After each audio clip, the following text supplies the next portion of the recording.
Hello, hello, welcome back. Here we go, disc 4. So this is kind of like the shortest disc because you primarily have the final dungeon as well as any side quests that only can be done on disc 4 or ones that can be carried over from previous discs, including stuff like the friendly monsters. So let's take a look at our levels. Alright, so we're still in the same level range as we were at the end of disc 3. I recommend getting at least 10 to 15 more. You can complete the game in the mid to upper 40s, but if you're newer to the game, you want to be a little bit more comfortable, so you're going to want to look at being in the 50s at least. At this point, you should be able to reliably farm by island. There is a strategy using night blue magic, but it requires having Queen in the party as well as having Insomniac on all your active party members and then taking advantage of that. So it's up to you. It's better if you're going to be using the Queen.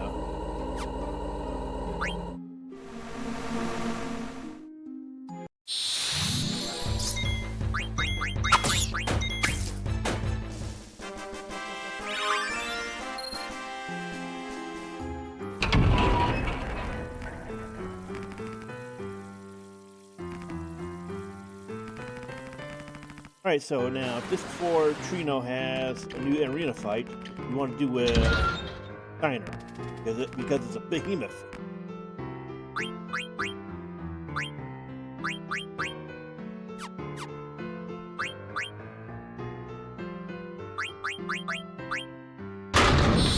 With shock learned and heavy healing potions, you should be able to 1v1 him.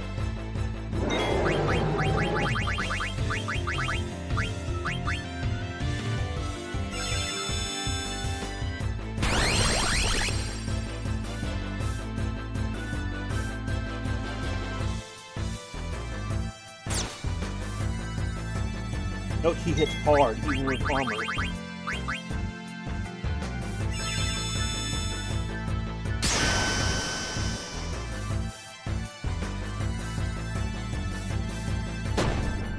Yeah. Auto life and having buffs like auto haste and auto regen help immensely here.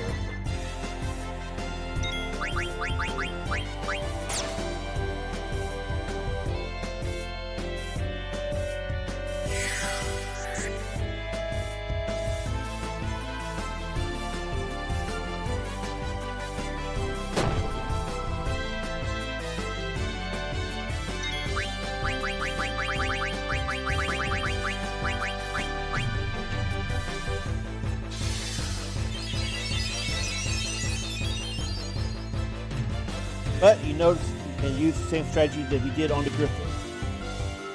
Give yourself some breathing room.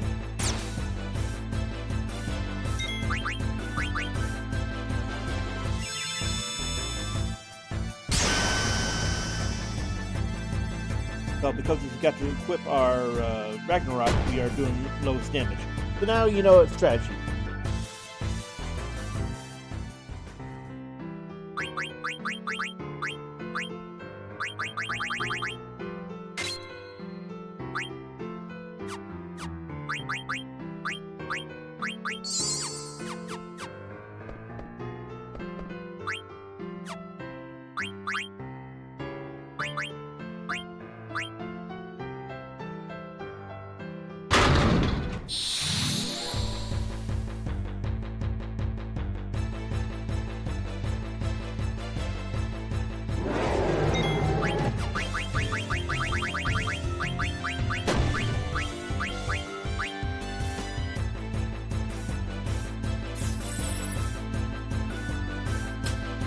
Oh, 50% chance, so basically you want to do it until it actually works. But we should probably consider rearranging our abilities so we have auto haste more.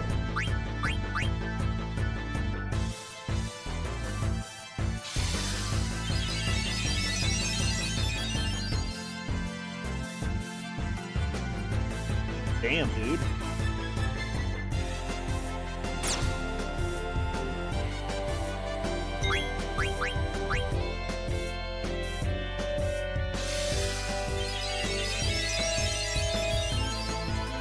There we go. Oh, yeah, sure, you didn't miss it. So, yeah, this is something you have to watch out for. So now you can see how it works. We're gonna use his abilities.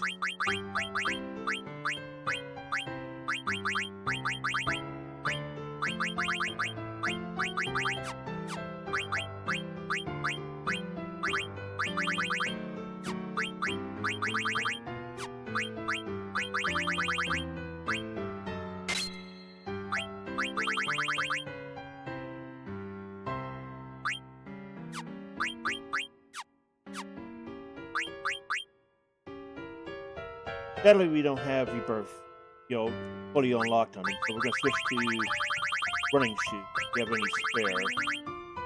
Doesn't look like it. Because she's still learning it.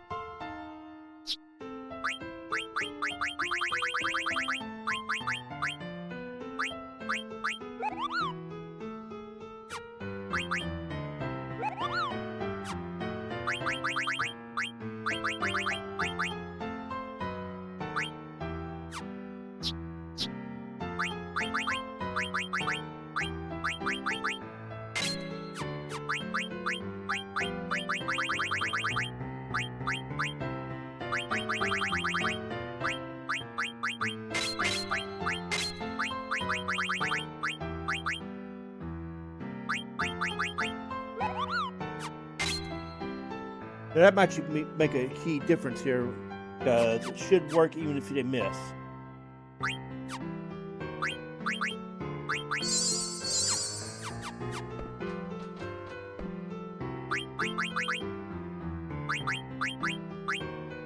So, without, more levels to get your hit points over a certain threshold, it can be difficult to fight the behemoth even with in-game gear. This is exactly why.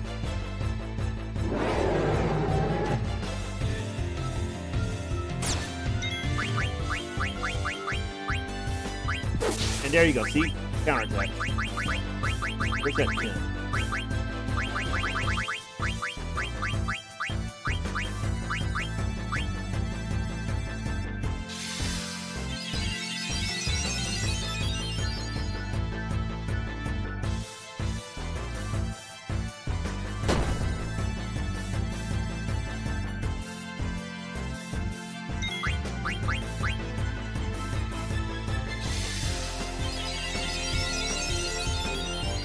Basically, keep going until do that, and we should be able to drop them.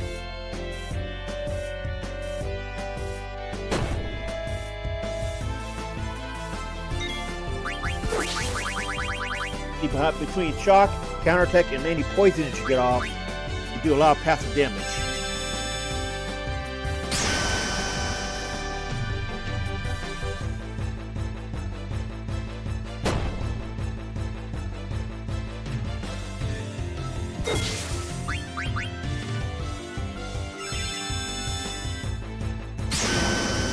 It's actually pretty simple. We just did not have our correct setup. That's how you do it. You need to use counter and blast. Use tense until he's bit by the snake.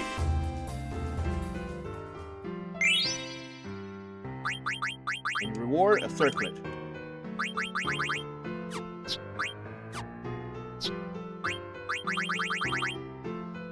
We already had. But this, however, can be useful against the Lich boss that's upcoming, so it is actually worth some considering. Now we're gonna go turn in our Stellazio.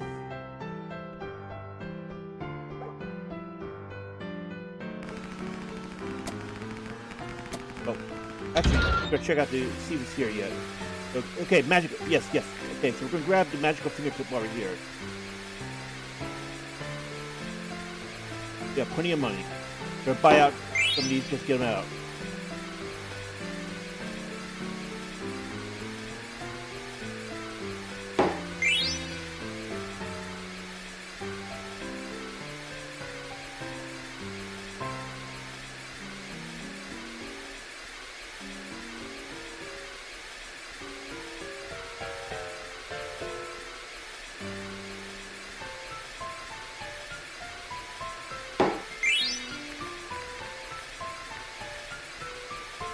We already have one of these, so we can just ignore it.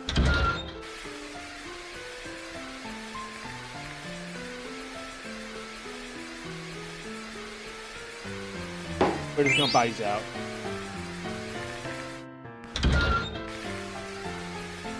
Alright, so now we've gotten all the artifacts out. Magical fingertip, as you may recall, is what it said we need to get for Excalibur.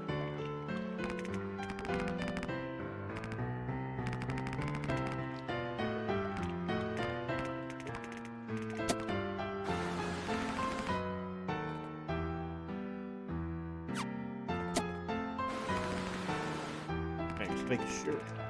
Alright.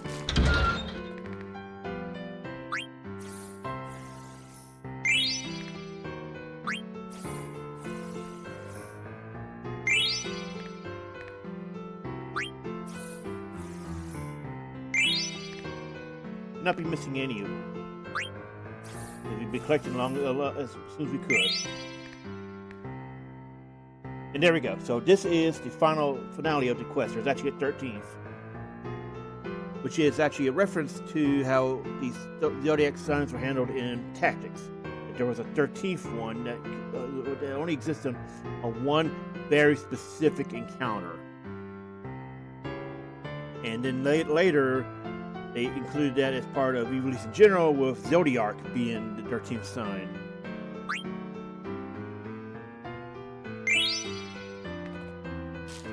We already know what the answer is, so we're going to go do that. So in theory, you're supposed to read the story in order to determine which one Virgo picked. However, you can just quickly cheese it by going all the way over to here. Where you got Scorpio.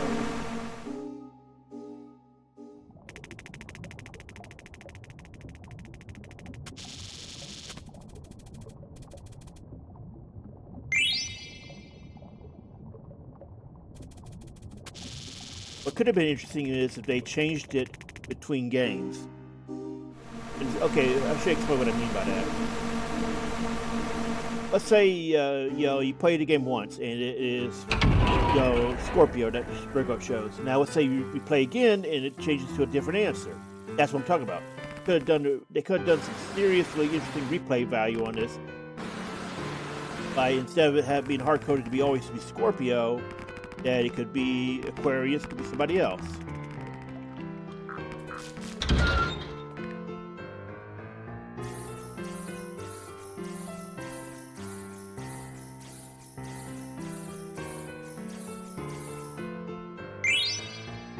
This is required for a special synthesis in at the Secret Merchant.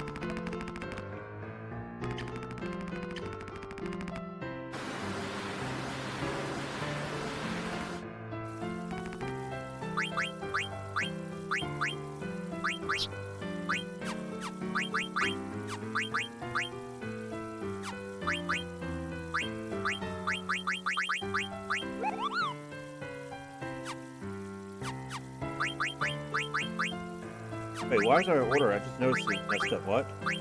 Shouldn't be like that at all.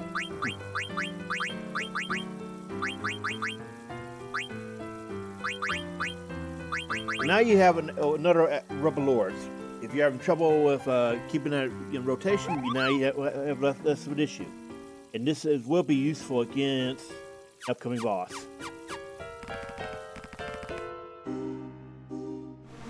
So at this point, if you haven't done it by now, I believe the copy quest is still available. Let's see. It starts at yes. Oh, nope, sorry. You have to do copy quest on disc 3. You can, however, go to Dali. So yeah, I'm sorry, I forgot to point out that, yes, the copy quest has to be done on disc 3 before you go to Shimmering Isle. Speaking of Shimmering Isle, there is actually a treasure here. It is, however, one of the most annoying ones in the game. Don't go over there because that's where... We need to find Choco traps.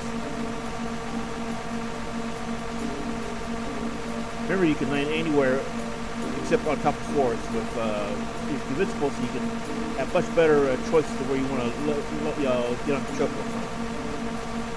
Where is it?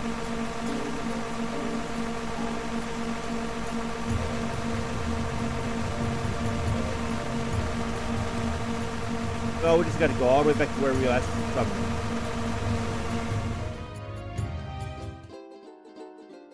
All right, so all the way back to where the Shimmering Owl was. Because the world wraps it around, you can just do this instead of manually going all the long way around. And don't be surprised if this takes a few times because it is a very precise location you have to go to. Like dead center. You gotta use the combination of map and the mini map. Well, expecting to miss your first few times.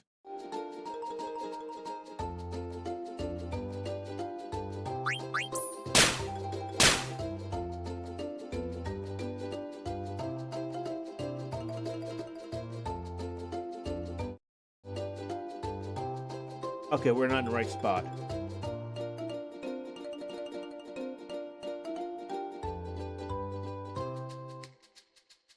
Okay, this might be it.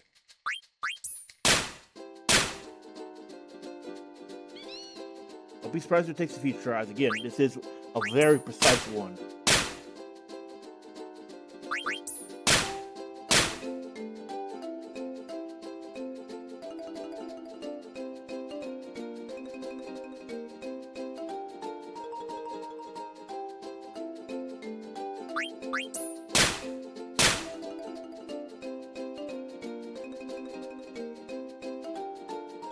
That we can zoom in on the map itself to make sure we're actually overlapping it.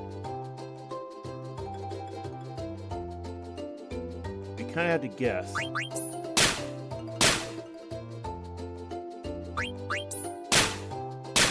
And this is where all those extra dead peppers from the chocobo back in the Paradise come in handy.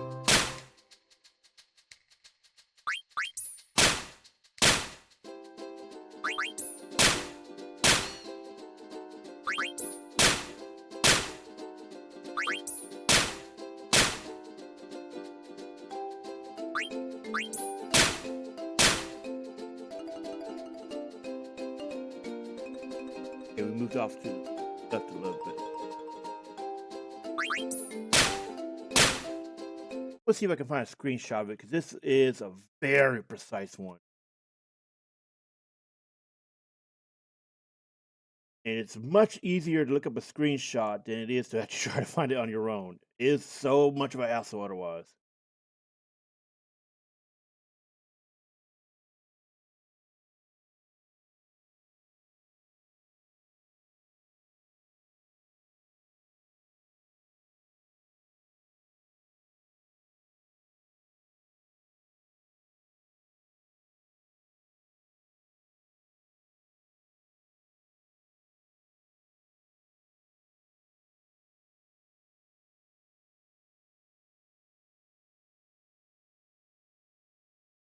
It's near one of the icebergs.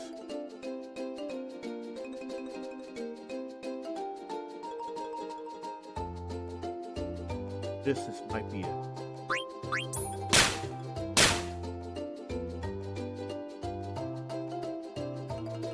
Okay, so let me line that up. Really hard to see this one.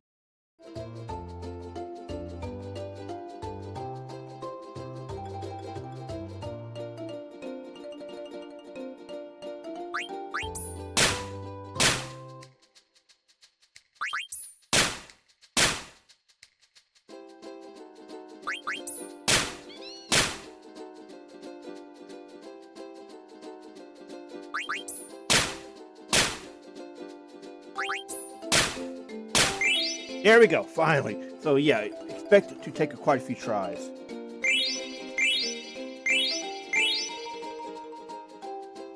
But here you can see the exact location. Oh, that's why it's not actually on the dot. That's why we couldn't see it. Okay, take a look at that, see? Alright, so let's get to shore. Alright. So, what that gives him is, what it gives your knights is ultimate armor. Well, it gives you, it's only for him.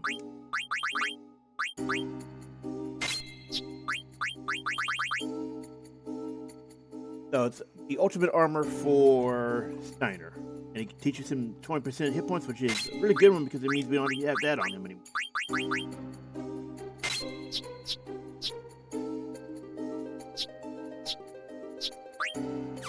More importantly, what that does is it's Zidane's ultimate weapon. And this can be useful if you're going to be doing Yan farming, because that means you can use Soul Blade to constantly force it, which means you do not need Quina, especially if you somehow get lucky with Odin and kill off one or more.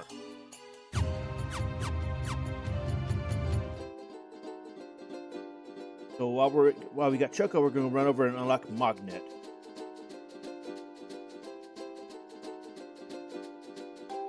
Mognet is all the way over here.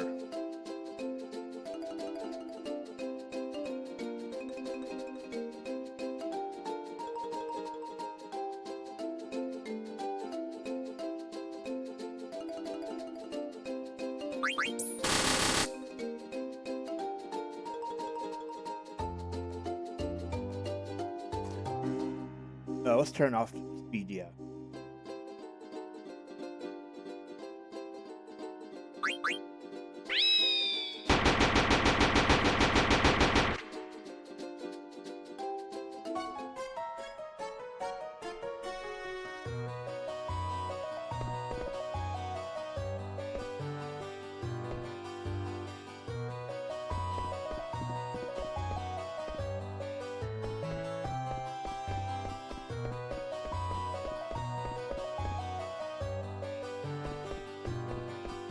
Remember, so take note, this is a remixed version of a previous Mog theme.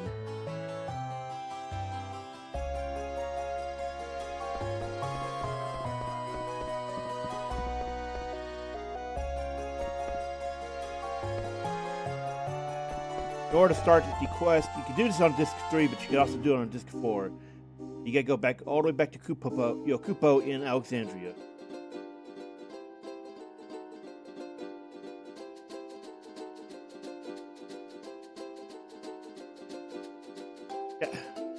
There we go.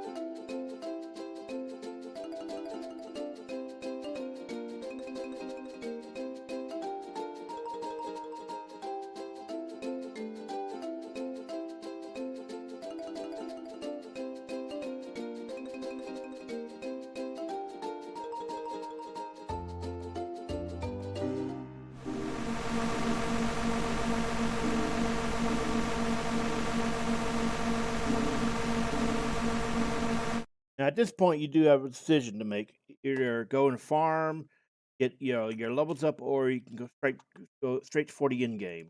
Either one works.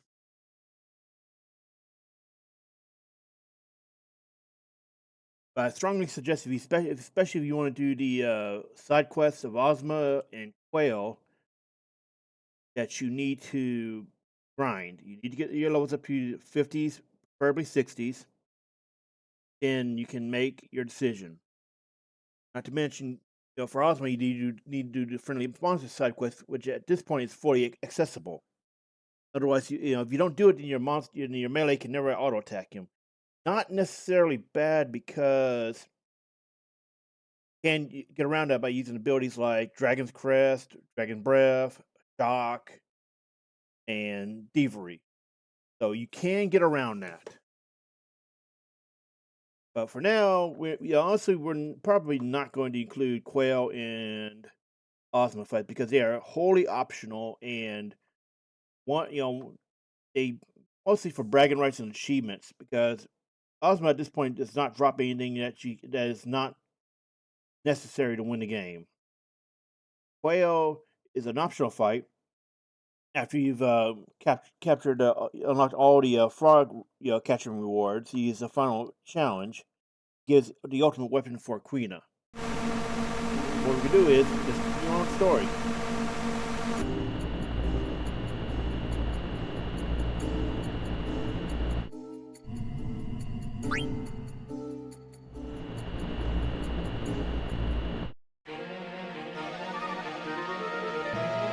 Let's skip this because this is a really cool sequence.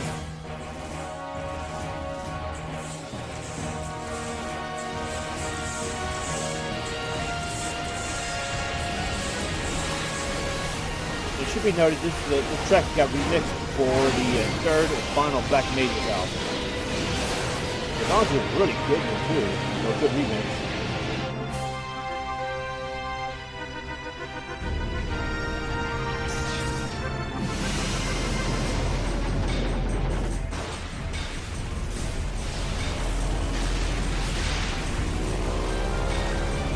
Now you know what the Hildegard 3 was. So remember how the mist got brought back. Keep that in mind.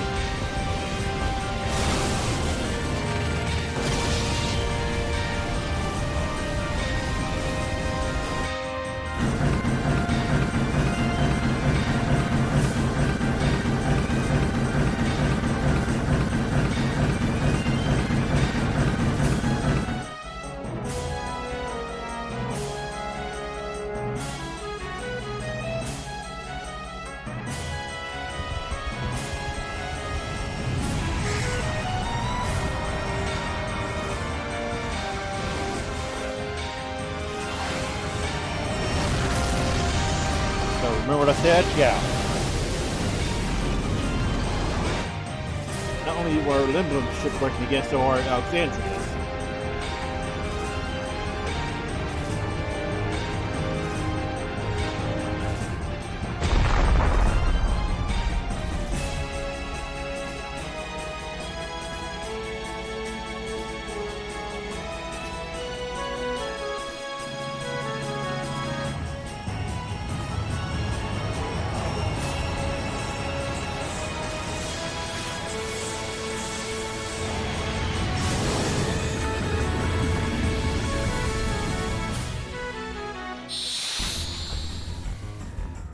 So now we have the Nova Dragon. So interestingly enough, when I was looking up, something unrelated, turns out this is actually meant to be an alternate form of Shinru. But that's something I did not know until recently, that one of his alternate names is Nova Dragon.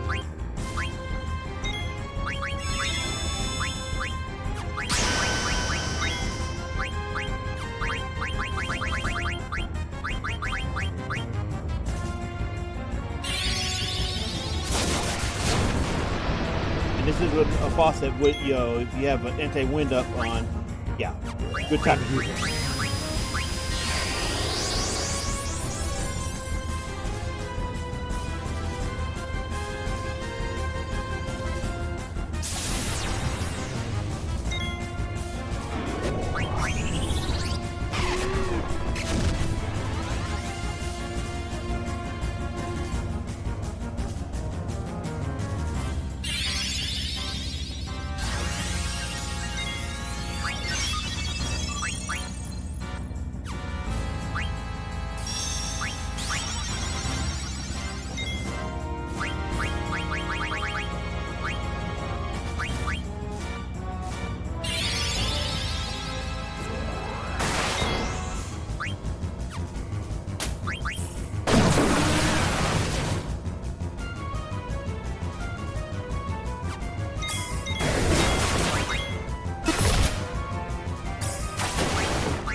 I didn't see how bad we were getting smacked around here.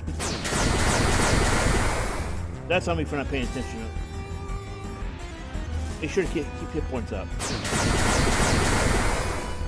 Oh, actually, wait a minute. I didn't see she went into trance.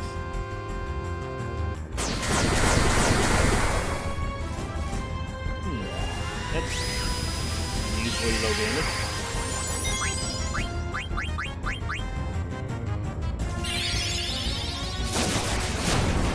So we screwed that up. Oh, right. Forgot she had auto life. Yeah, make sure to guard against wind. So I did not pay attention to that one. So be careful about that. Even at decent levels, you can still get taken out like that.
So yeah, he's actually a really simple boss.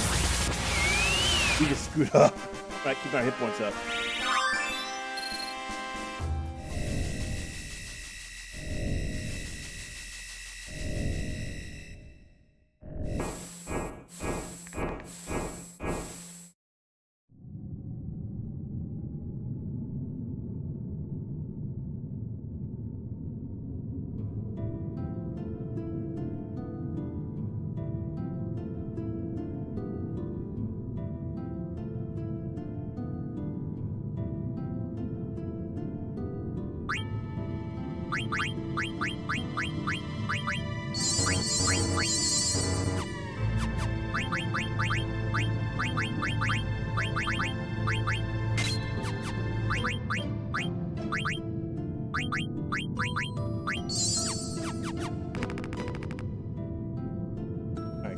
Get this over with.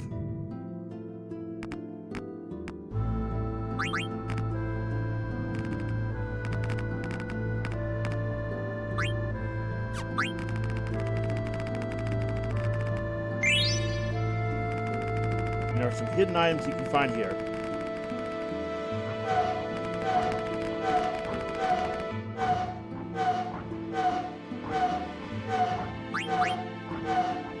Get some rare cards off these guys too.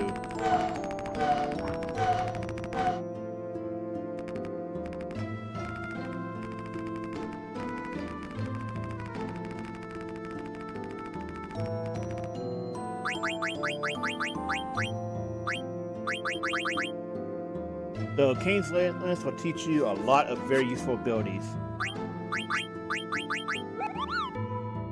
If you don't go take the time to go and get the Dragon's Hair, then it's probably the best lance you're going to get. Note what it teaches. It teaches White Draw, Cherry Blossom, and Dragon's Crest. Blossom is a very useful ability.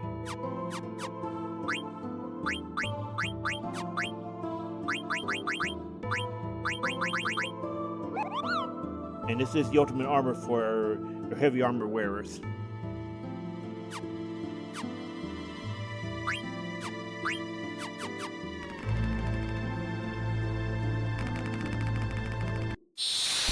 Here comes the first boss. This is Memoria.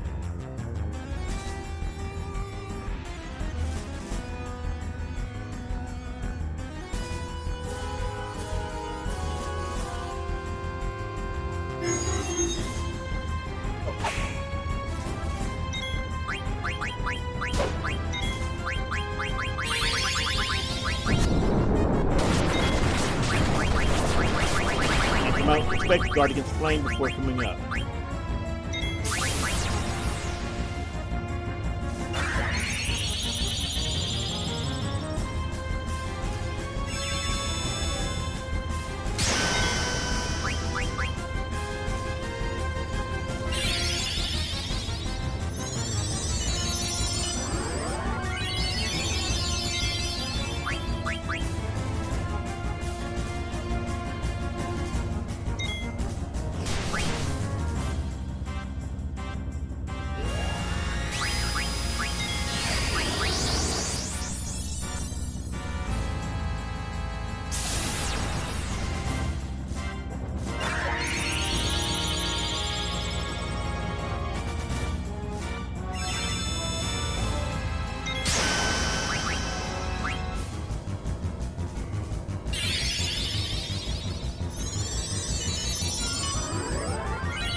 Make sure to please go as they have 3 good items each.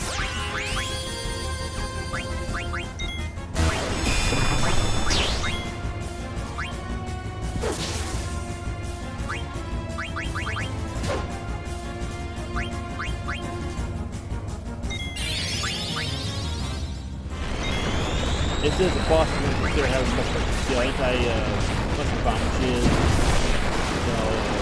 body stim. Otherwise, you're gonna get one-shotted.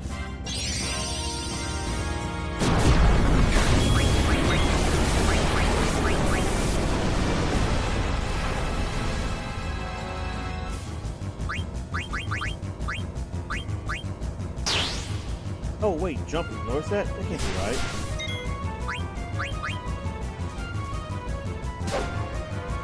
The entire point was any actually gets messed up. Like the acceleration bombs, 14. You could always do a final attack like that.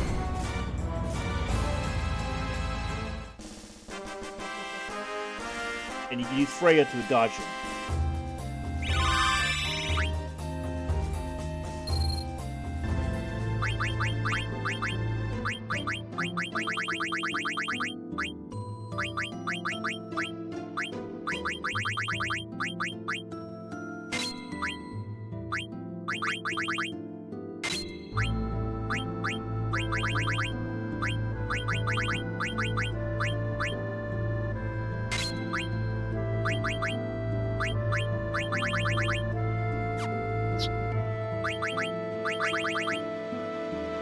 Note what, this ultimate sword is not what you could actually synthesize at this point. I also forgot to show where you take the magical fingertips. So once we get the ability to go back, actually we're going to do that real quick.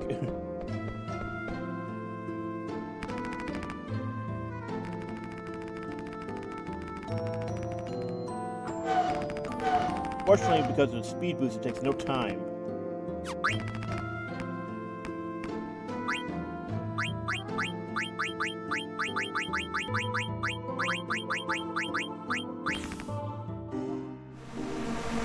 Now you can go in and out of Memoria with ease. So let's go run over here real quick to show. You gotta go all the way back to Daguerro, like I said, in this 3 succession.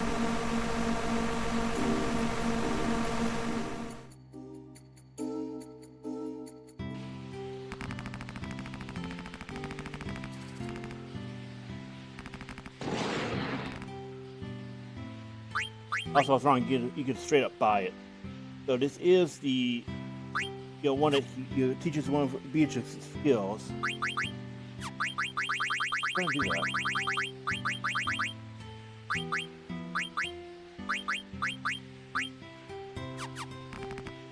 Oh, all these goodies have shown up.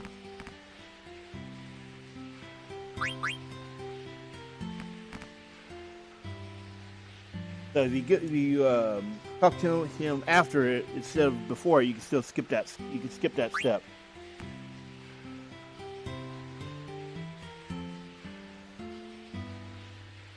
Once again, Go-Go is the name after the Mimic from 5 and 14, and that is where you get Excalibur, which teaches Climb Hazard.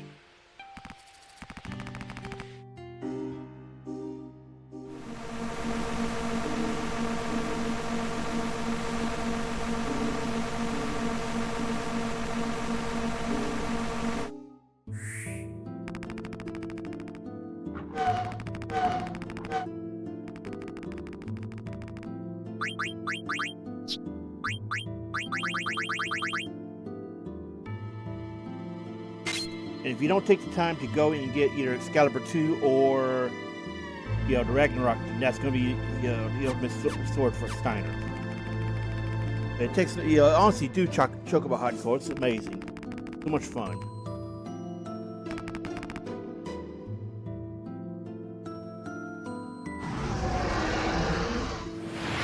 You see a replay of the Disc 3 segments.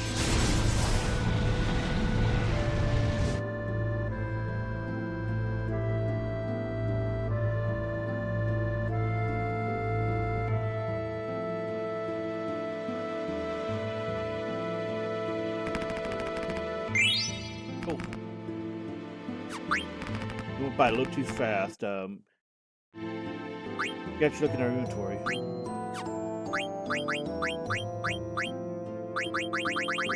I think we just picked up the angel fluid.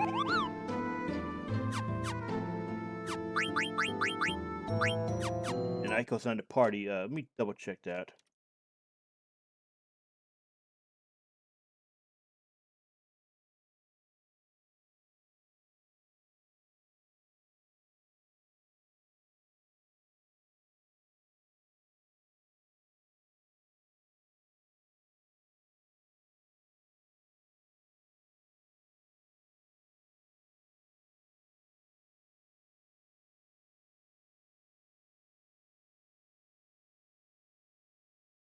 Oh, we also missed a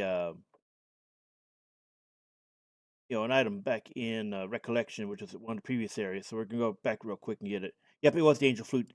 So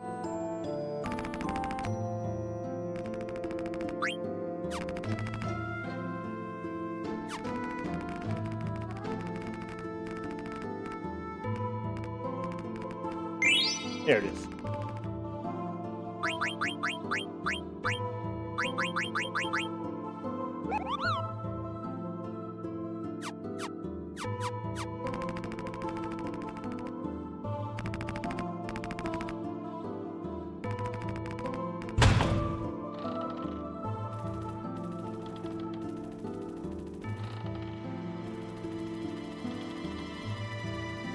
Should check everywhere because there could be stuff.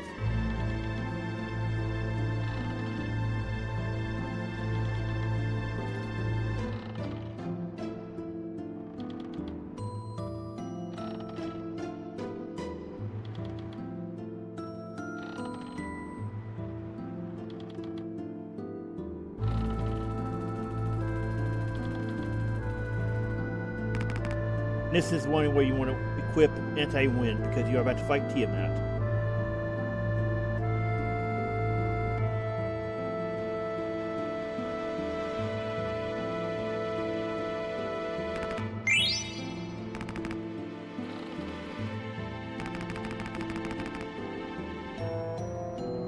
Heal up because I feel like we are okay on the wind.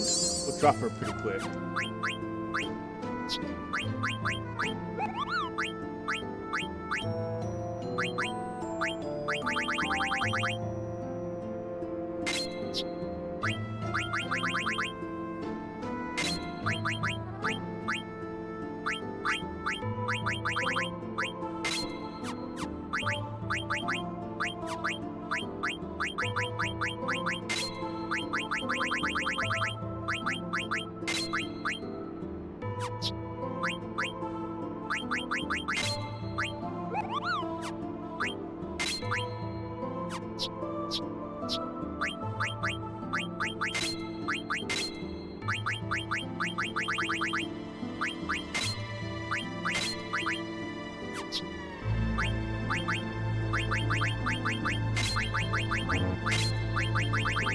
For some reason, you don't really need.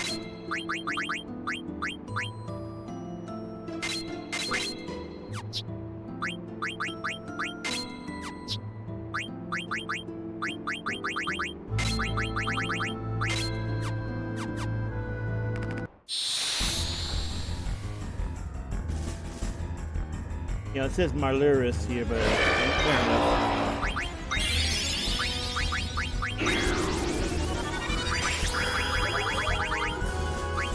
be careful of that little trick.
Okay, we got everything good.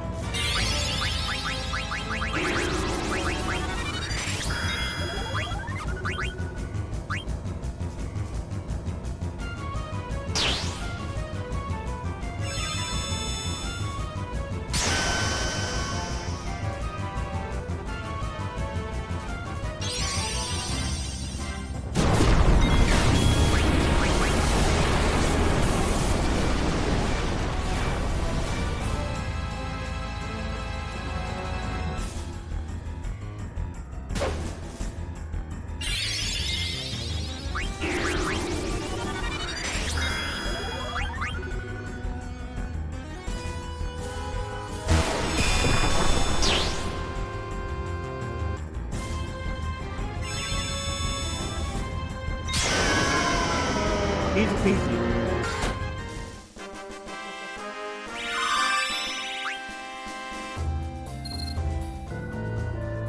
A lot of the difficulty in Disc 3 and 4 changes when you get, if you decide to do path of getting shocking more.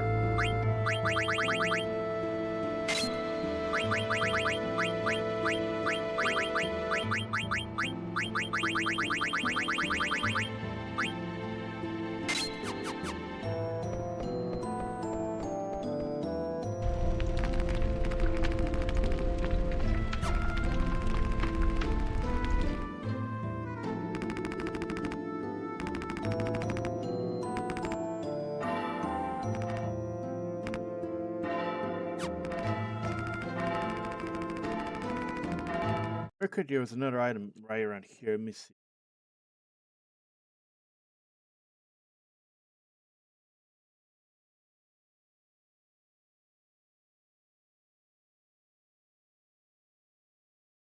Oh, no items until Crystal World. Okay.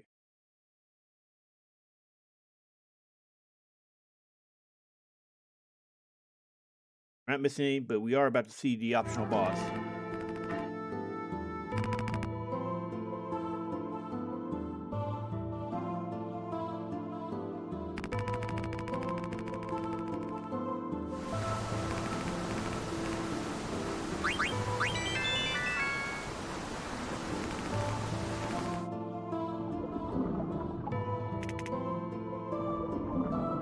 Again, Queen is one of the funniest characters.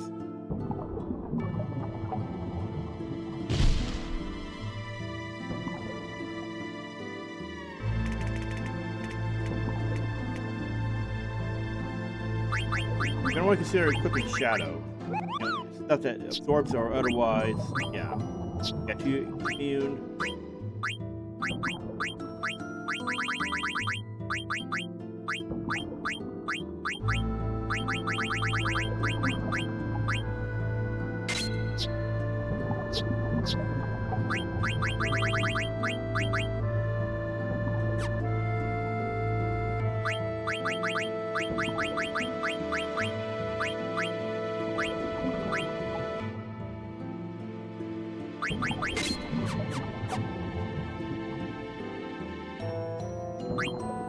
This is the optional boss, Hades. If you come into here after defeating Ozma, you know, if you beat Ozma, then come to him to fight him, he actually has hidden dialogue for that.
There's another source of running shoes that somehow you do not have any at this point. It could be fairly difficult.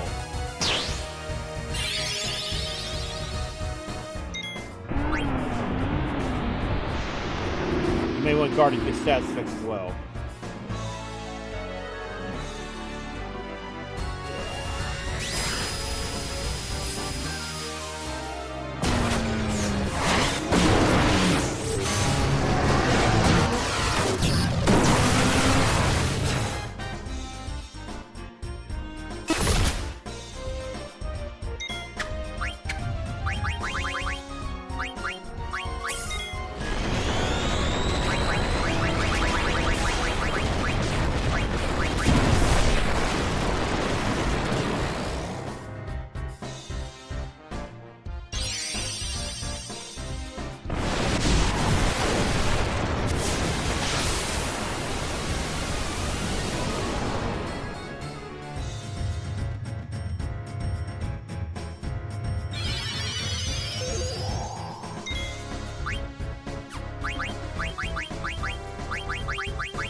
There we go.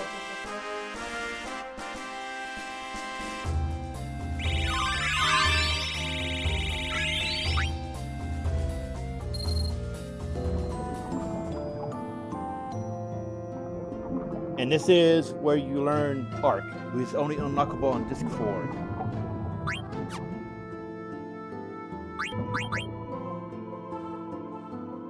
So you would need a third Pumice piece. Because there is a way to get a third one. Got a specific spot.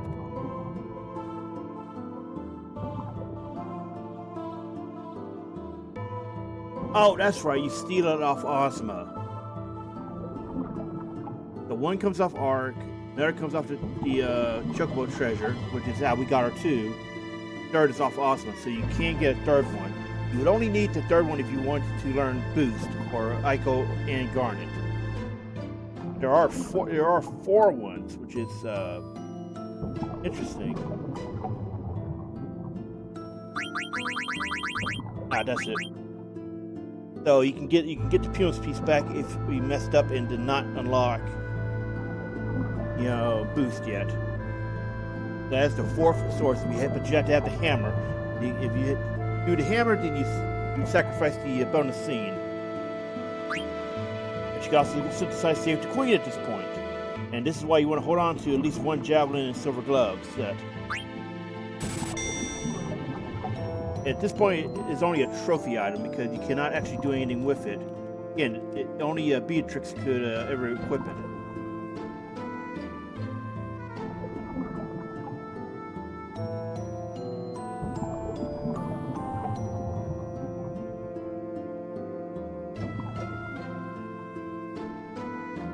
Let's see.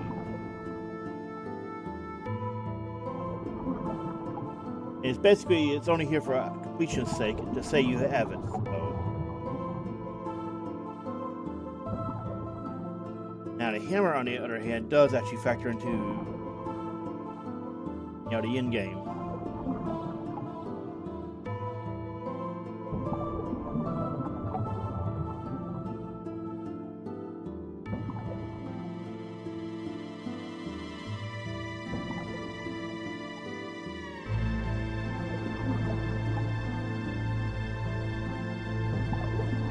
So the only thing it does is add a scene to the play,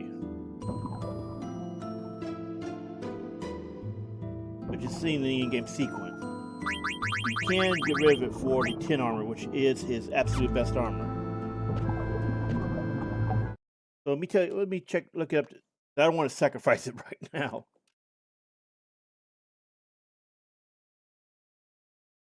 So the 10 armor will give Steiner 2 defense, 27 magic defense, 32 evasion, and 17 magic evasion.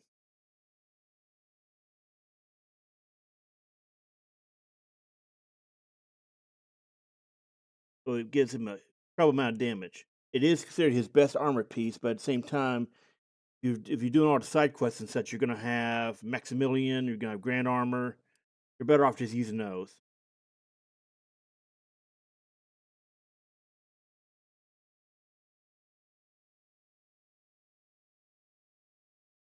And, you know, honestly, it's extreme overkill. I'll be blunt, 9 is not a game where you need to have absolute best in slot to do the in-game content. You can argue very easily that, yes, you would need to set up best in slot for 10, 10-2, 14. Well, I mean, for 14, obviously, you need best in slot for Savage and Ultimate. So that's kind of a given. But 9 is not a game that really needs it.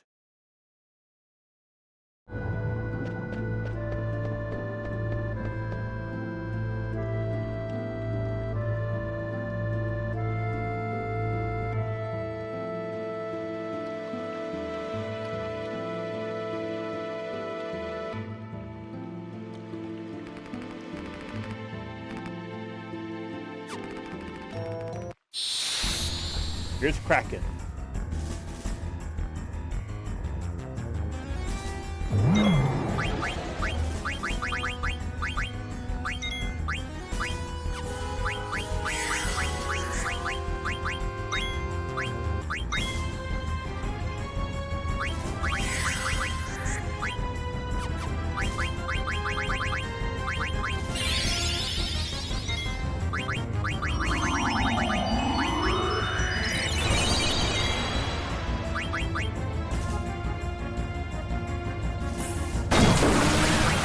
Glutton's robe is Queena's best gear. So it's an item only for Queena.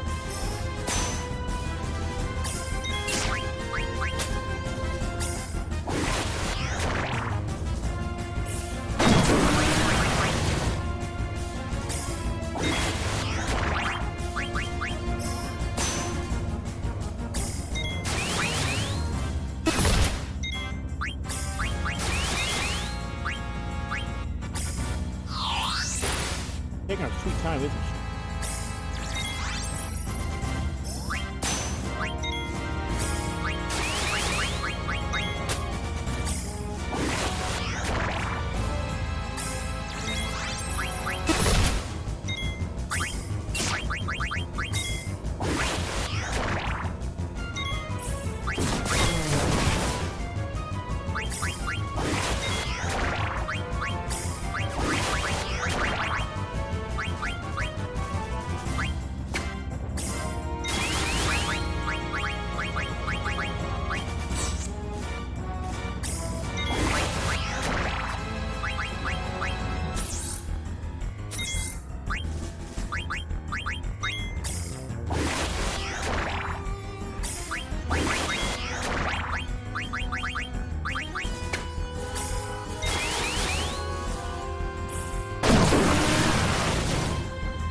Turn it off back.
What we just picked up was the Mace of Zeus, which teaches Doomsday to Vivi.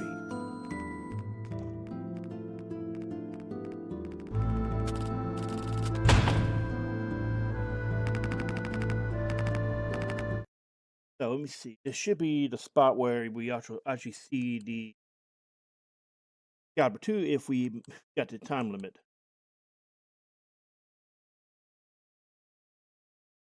Oh, no, but it's actually in the next area.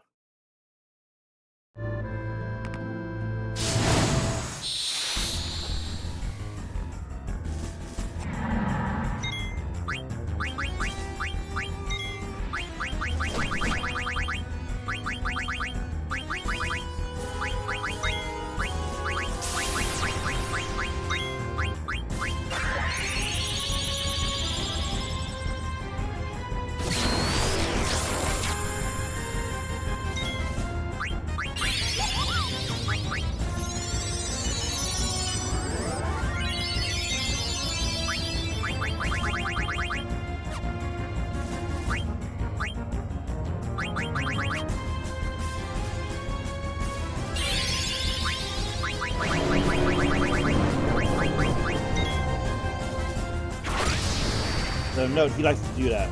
Annoying.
So if you manage to get Excalibur 2, this will be the area to redeem it in. Once we get past this.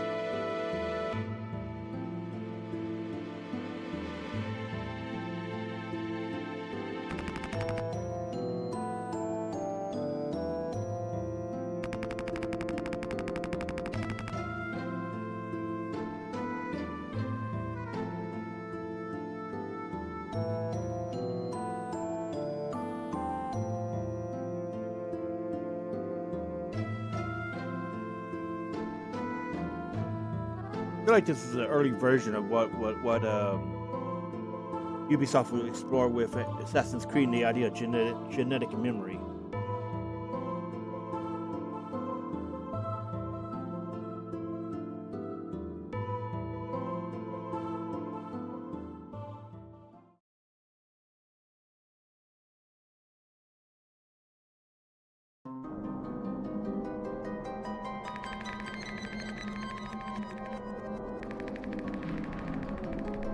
So this is the absolute final dungeon. You can run around and fight, recreate versions of, the 4 Guardians as your main enemies here.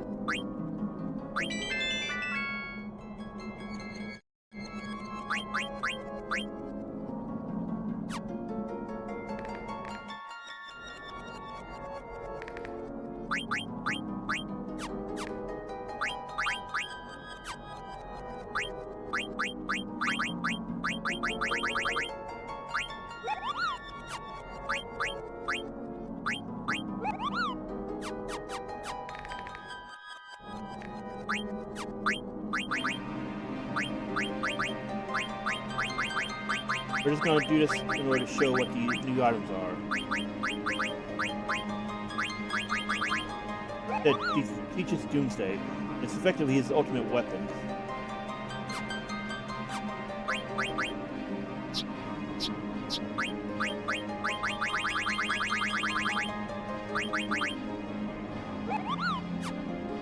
It gives Queen a very strong stats. Antibody, body temper, dog regen.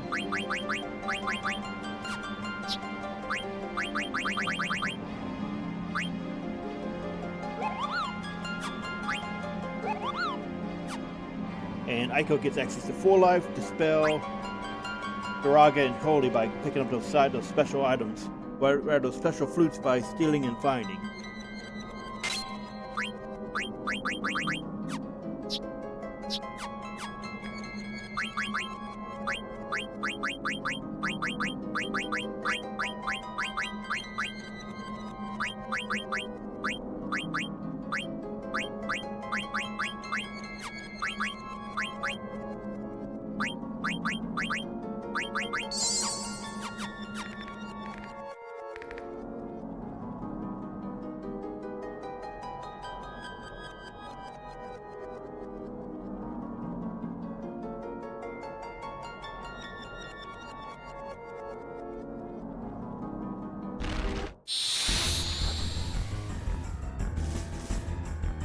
And this is part of the final boss sequence, which is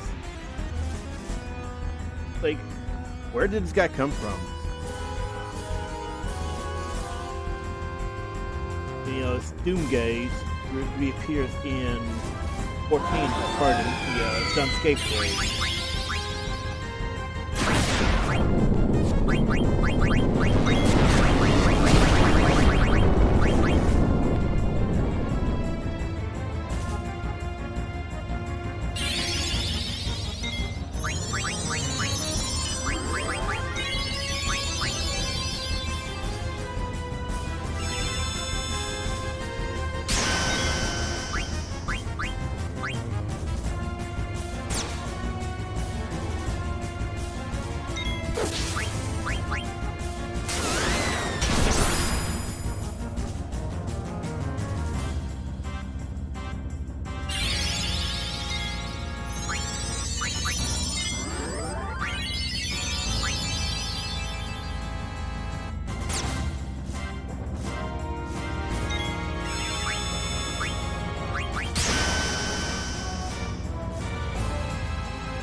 So this is the absolute last point. You can go back and do any last minute grinding, any healing, any equipping.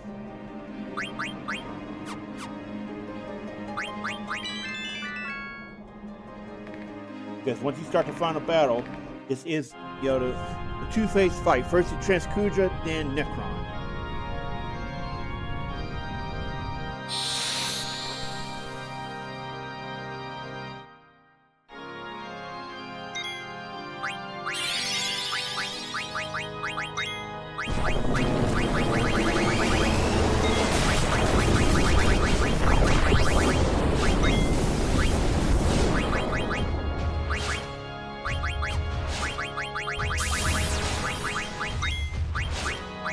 So you can steal off him, but you cannot equip anything you get from him until the last pre-final battle selection.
I'm impressed with that flare star, by the way. I can do that in 14.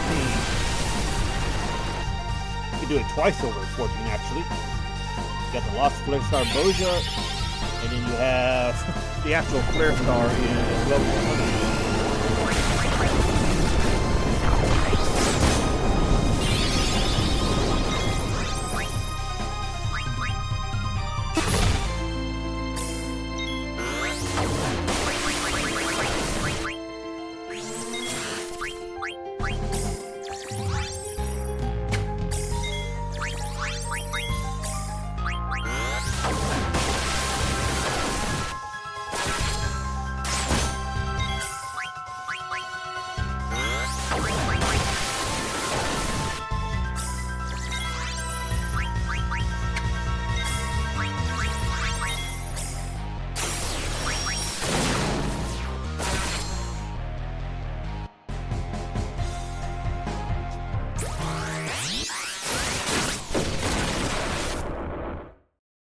He's a bit of a sore loser.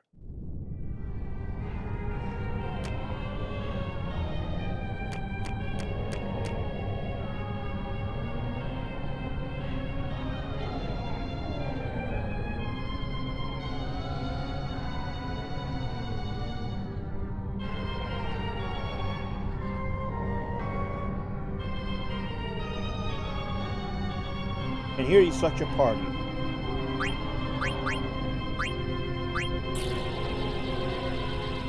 And they'll all have different dialogue depending on who you pick.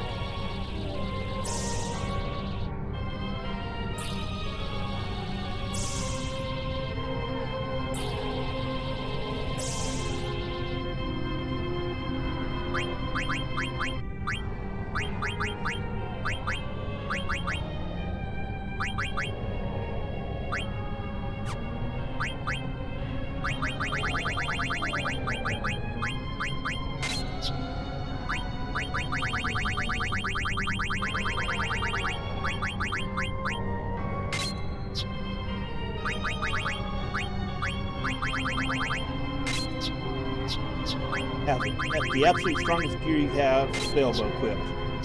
This the final battle, so don't hold anything back.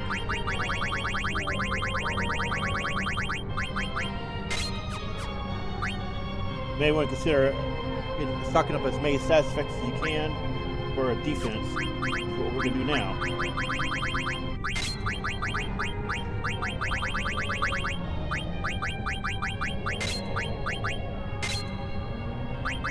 You don't need ability up because you are not going to do anything at this point. Make sure your casters, if you have any, have loudmouth.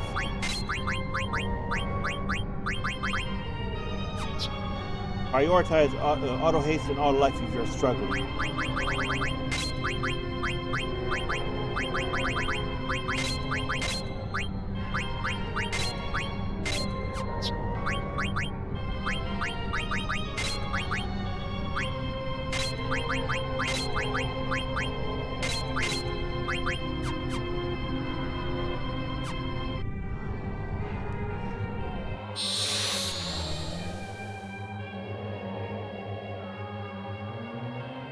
And yes, this is the same Necron as in 4. However, sorry, not 4, but 14. 14's handled it so much better. This is straight up a weird ass out of nowhere. But it's been theorized that the reason why it seems so strange is because of localization problems back then.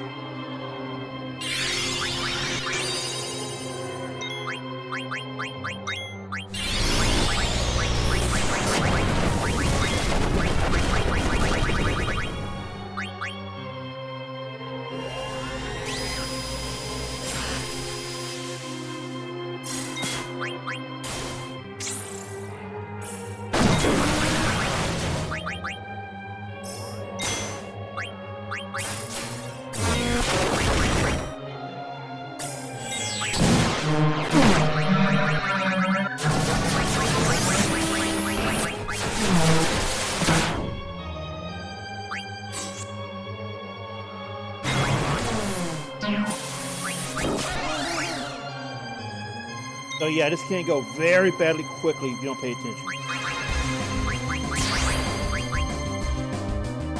The guard gets most of the stats effects, however, basically you're screwed because it still do instant death.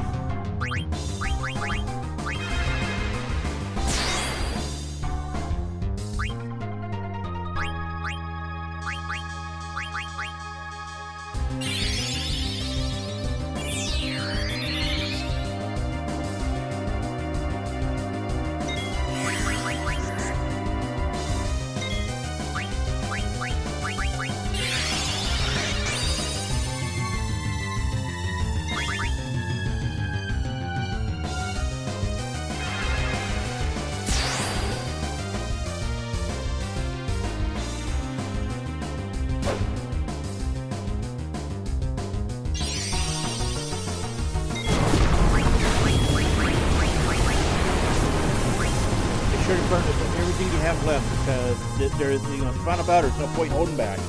No new game plus.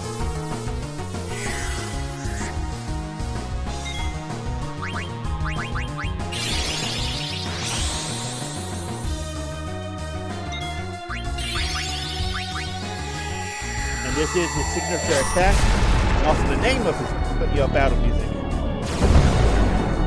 This is one recreated in 14.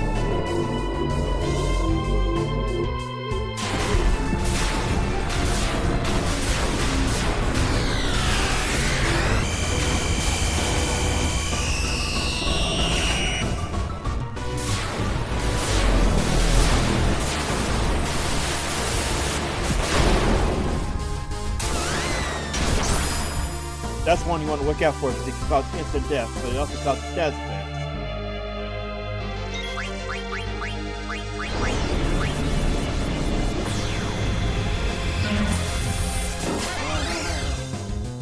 Ah, so we got busted by that. All right, so you spent too much time trying to steal because at this point you only steal elixirs.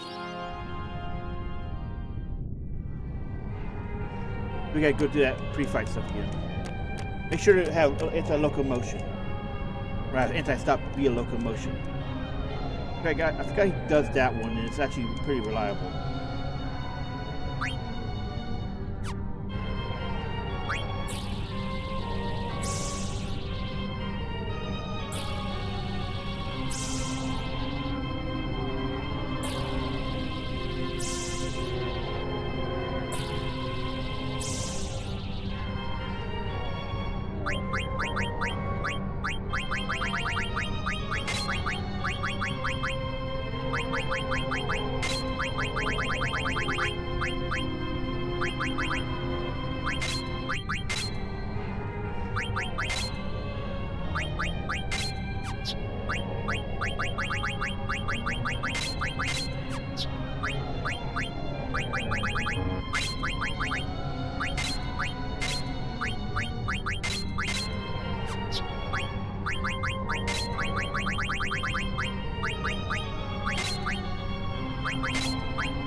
Whip that on him.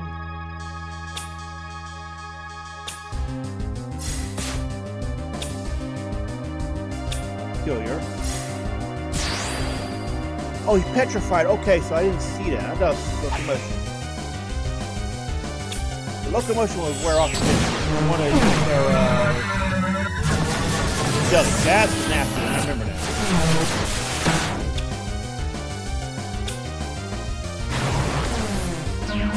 That's kind of funny watching it play out, isn't it?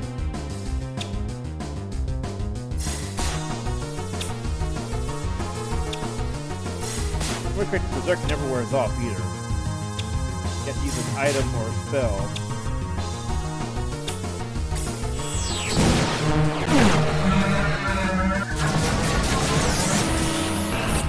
Honestly, this is just a bit of entertainment at this point.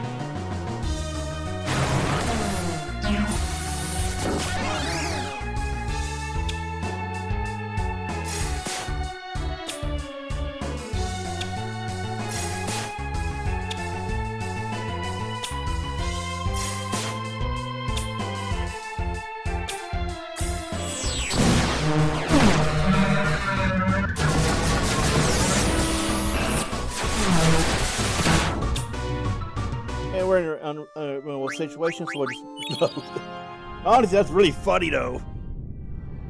But that's what you gotta be careful of. You gotta look out for, put it on jelly, because that is what's actually gonna shut you down. Locomotion does wear off. You can just ignore that and switch it for jelly. Honestly, it's not that hard. I just made the wrong choices.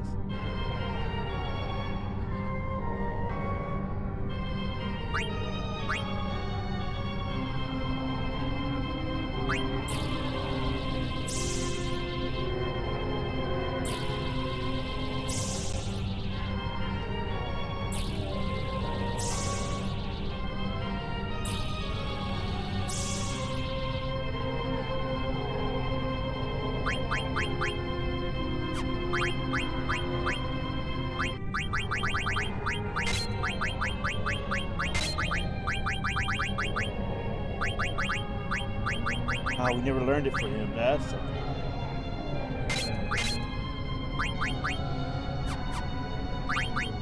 We could fix that.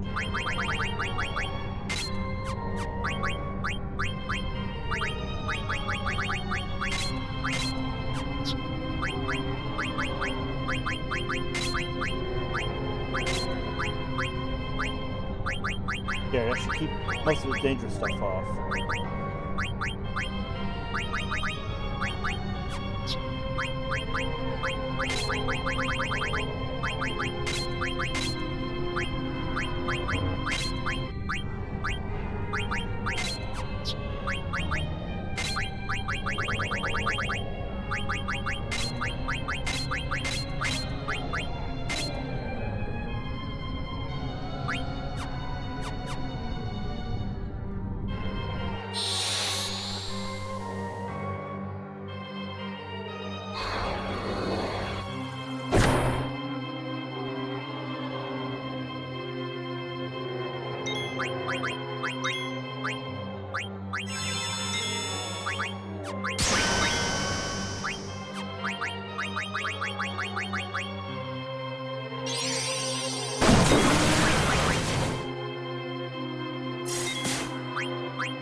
Not sure what I just saw.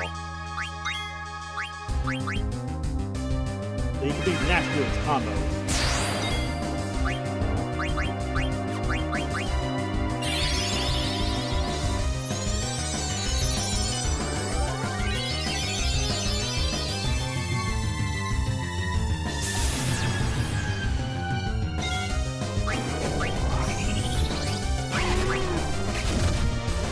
And there it is. See? He's actually really simple. You just can't get busted by his stats effects. So it's really just jelly and clear-headed that can really screw you over. You don't have it. You don't want those equipped. There it is. Easy mode.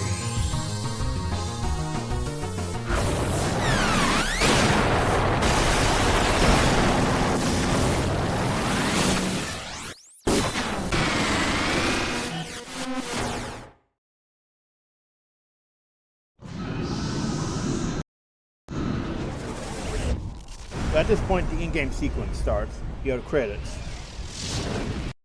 And we can't skip this yet. One of the unskippable ones. So at this point, you complete the game. You get your achievements and all that. And there are, as you talked about along the way, there are a lot of 9 references inside Dawntrail, including Necron being the final boss of the Dawntrail story.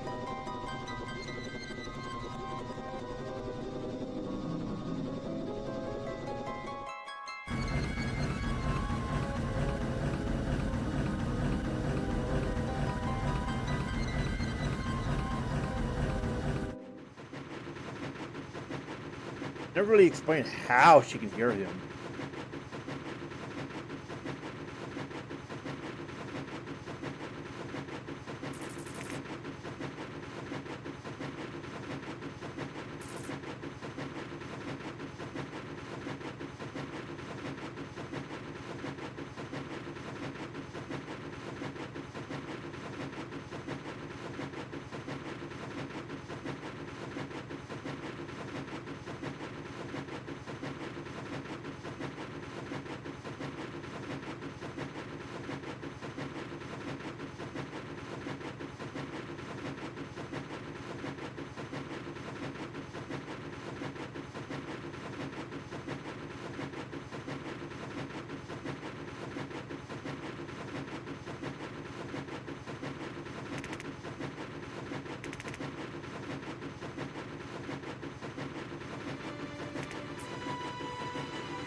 Okay, fascinating. Okay, so back when we did this 3 years ago as a Let's Play, we had Memoria modding installed, right? And this section will crash out non-stop. We had to go and delete a bugged file from the install in order to get it working again. So here it works just fine. Very interesting. It is unskippable.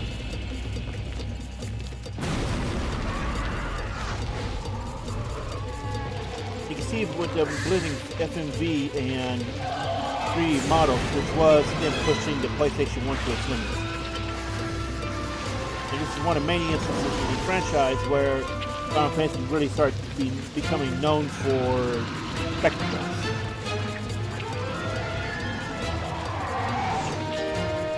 As you're going to see elaborate sequences of FMV or cutscenes in general.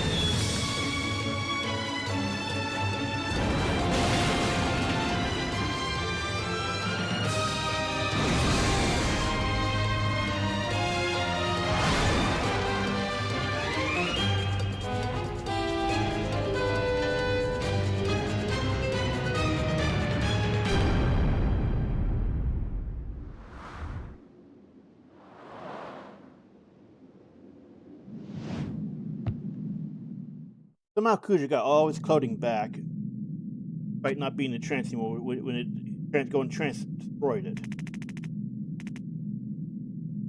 Never explained.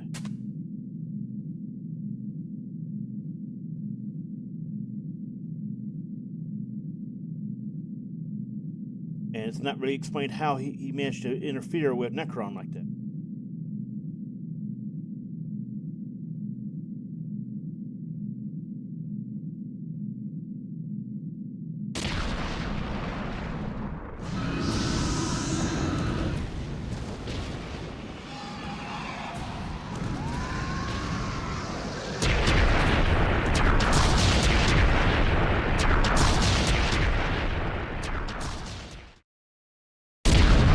It's also never explained what's going on here. Like, Butchery going wild? What? Like, what is it?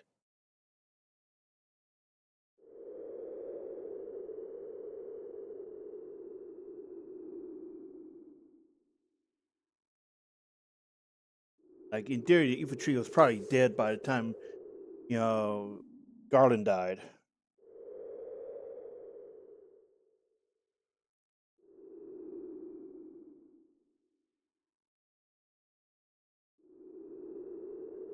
And we can't fast forward this.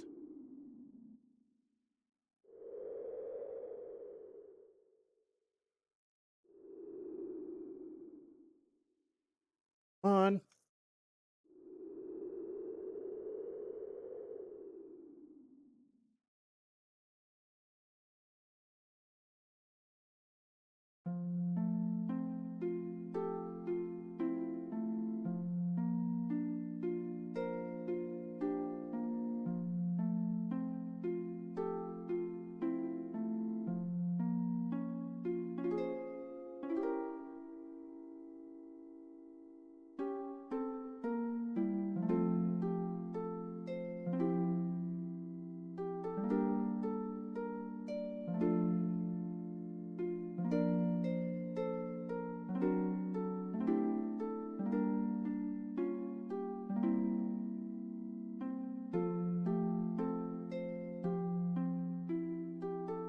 There's a lot of questions that the ending brings up that they don't really answer. Like, what's going on with Vivi's kids here, you know? How did he go and make more black mages? Like, what makes them? Are they, like, mammoths in 14? Like, how did he make these? How long can they live?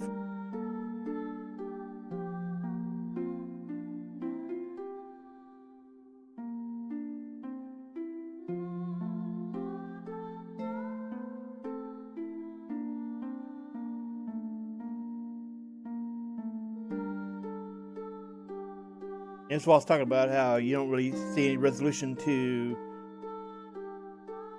know, Freya and Fratley until the end credits.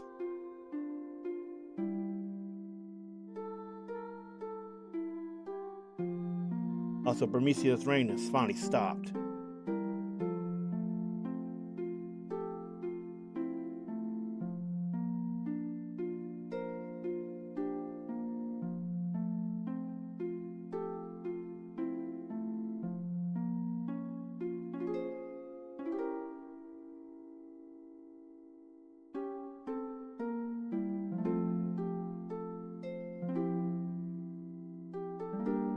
So yeah, it's kind of downer ending in the sense Freya gets him back, but he never remembers their past.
Okay, this is taking a long time, especially since you can't fast forward.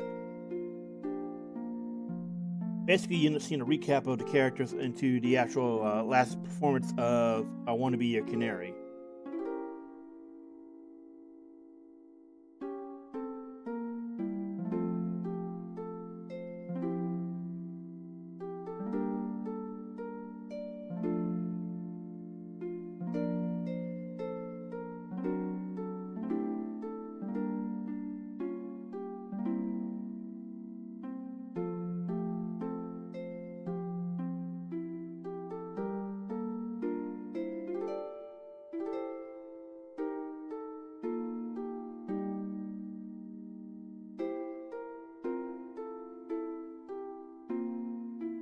And you see Echo gets adopted, so when we get to the play, we're going to reset, because honestly at the point we just see the play, the continuation, reunion of Garnet and Zidane.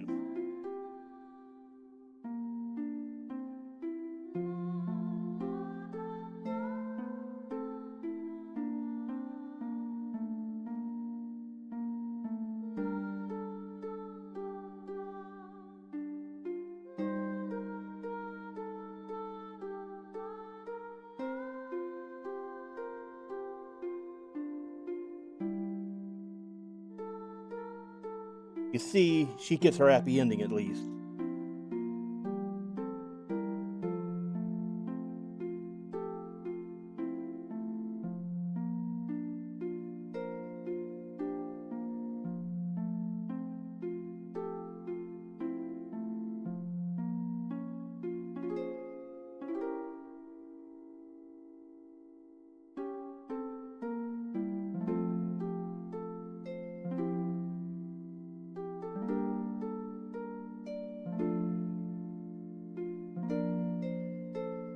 Note she put down Save the Queen, but she still has it on her.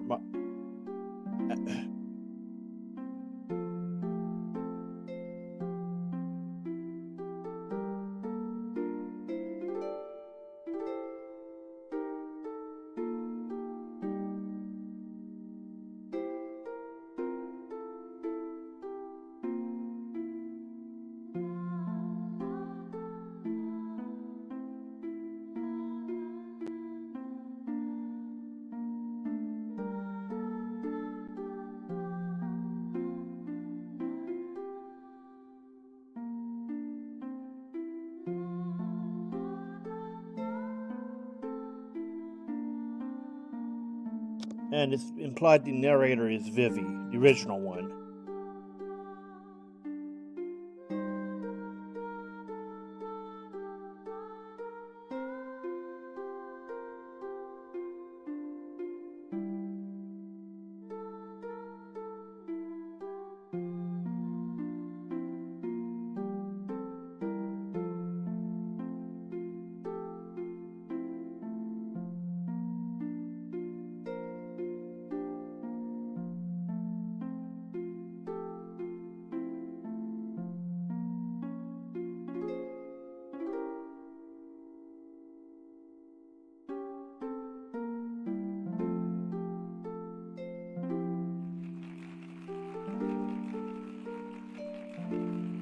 You know, it's an interesting bookend that the game begins and ends on a play.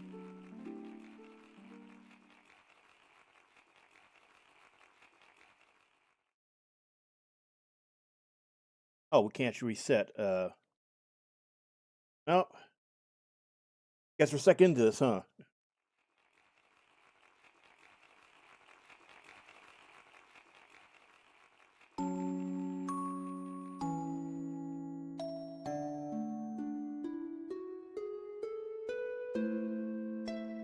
Here I was going to reset, so we're stuck in this until the final sequence.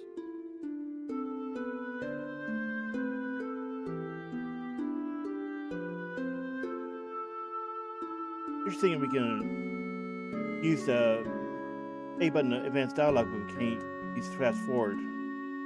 Real interesting, ain't it?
And you can't skip this sequence, but why would we? Is the establishing moment for them, or rather, the definitive moment. One of like the only time you ever see Beatrix in the FMV.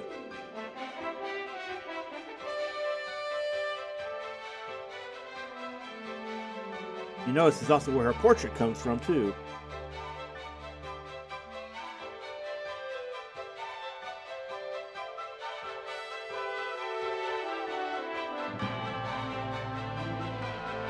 And also one of the rare, I think it's actually the only time you ever, well, no. It's one of the only times you see the Alexandrian soldiers in FMVs, because you do see them in disc 2 and 1, right? I think there might be a shot of them in 3 during the Bahamut attack.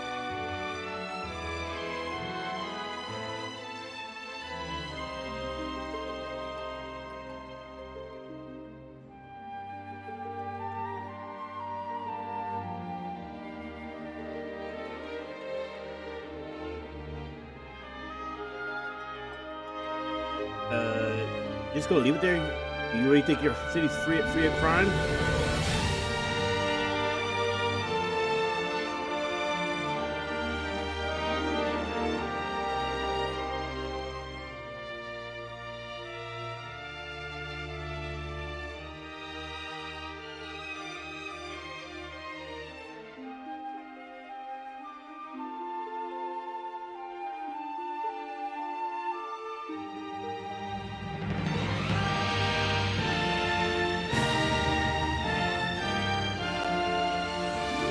Also, it should be noted, it's also one of the rare times to see Freya or Emerald in FMVs.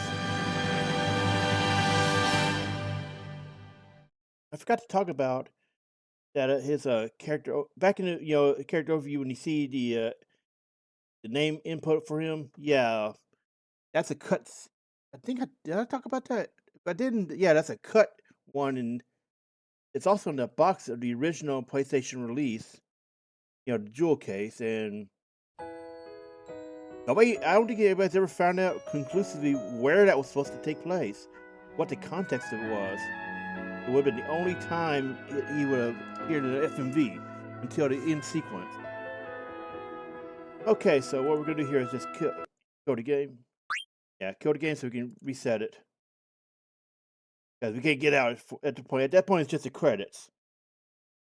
All right, so once you get the credits cleared, get access to FMV replays.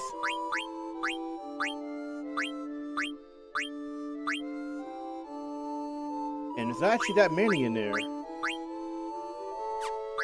But you also get access to Blackjack. You can switch your language at any time. I meant to talk about that. But Blackjack, in the original release, it was only you only play it after clearing the game. So every time you wanted to play, you had to clear the game. Steam version makes it a persistent unlock. So anyway, that is Final Fantasy IX. Because of the Dawntrail hype, we did it, and hopefully it helps you. If you're coming here from 14, hopefully it helps you understand a lot of references more. There are some that I'm pretty sure I missed, but that's it. So thanks for watching. We'll see you for our next Let's Learn. And if you let Cycle out, you can see these are from the original game. You get the each of these are the emotion that a character embodies. Like Zidane embodies, virtue. He embodies sorrow and more.